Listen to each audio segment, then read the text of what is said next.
একদিন ভোরে গ্রামের কৃষক রমজান আলী উঠে দেখেন তার প্রিয় গরুটি গোয়ালঘর থেকে হাওয়া। তিনি হতভম্ব হয়ে পড়েন। গরুটি ছিল তার একমাত্র অবলম্বন।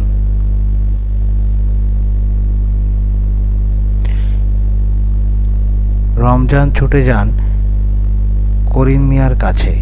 মহাজন, আমার গরু চুরি হয়ে গেছে, একটু সাহায্য করুন। মহাজন বললেন, ঋণ শোধ না করে গরু রাখলে এমনই হয়।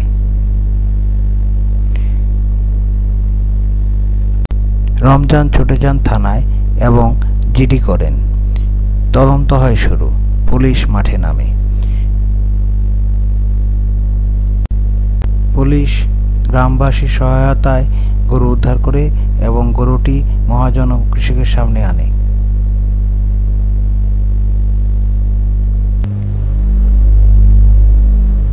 কৃষক আর মহাজন গরু নিয়ে বাড়ি চলে যায় আর তারা বলতে থাকে, বুঝলাম সৎ মানুষ এখনো আছে।